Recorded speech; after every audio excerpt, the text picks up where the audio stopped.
let's stay with your childhood first. Okay. Uh, where did you get your sports background from? Was it your mother, father, or somebody in the community? It was from my father. My father was a boxer.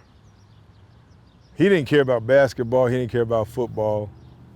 He was a fighter, right? But he could play it all. But right, we lived in the projects, and right outside the project was a single basketball court that everybody came to. So we get up early in the morning. There's one goal, a half a court, and you're going to play. And there'd be 30 to 40 guys out there, sometimes 50 to 60 guys, waiting to play. If you weren't able to play at a certain level, you couldn't play.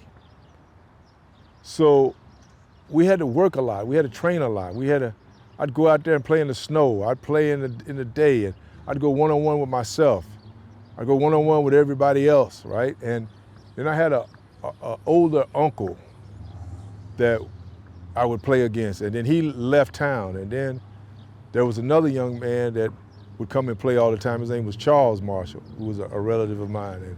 And then just other members of the community that came from Douglas High School that were Jim Dixon, great basketball players. I mean, great basketball players. Jim went to Pepperdine University. So he was talking to me about going to college. That's how I kind of figured out how to go to school. I was like, if they can go to college playing sports, I can too. So I didn't know whether to go football or basketball. I just played both of them. Because we played basketball a while, and when I was younger and couldn't get on the court with those guys, we had a little field that we played football in right next to the court. So we'd go out there and we'd play, and then as we grew and as we got older and we got better, we was able to transition on the court, and then we'd play on the court. And the game was to stay on the court because there was always 40 or 50 guys waiting to get on. So your goal was to win 10 games. So it was no nonsense. You had to go out there and play hard. And that's why I learned to play the game. And that's why I learned to teach and to train, because I was taught and trained by the community. And which rolled into other things, like they saw me as a special kid, right? Because I loved the sport. But I also would go fishing and hunting with my dad. So I wasn't hanging out with a lot of those guys that were hanging out, going to places that. And then when I started to try to do that, the community wouldn't let me. They were like, yo, who brought him into this party? He can't come in here. Who brought him into this pool hall? He can't come in here. And whoever brought him in here, we're gonna have to take care of you because you need to understand this one's coming out. He's not gonna be staying here.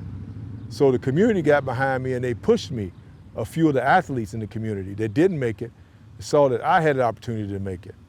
And that's why I made it, because I was making some dumb decisions and they wouldn't let me make those decisions. They beat my behind, push me out, tell my dad he whooped my behind. So I got to the point where I knew I couldn't go certain places. I couldn't do certain things. I didn't understand why at the time, but when I did begin to understand why, I appreciated it.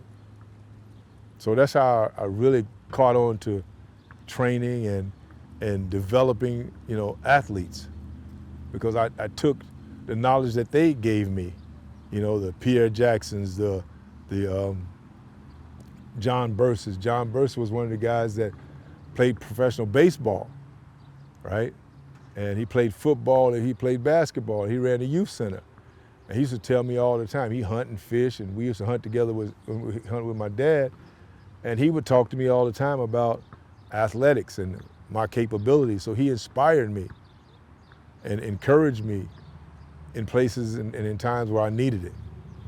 So it was a community as well as my father that pushed me to develop myself as an athlete. But I used and I still use what they taught me to place and ingrain in the youth that I work with today. You guys in the past and the current guys today.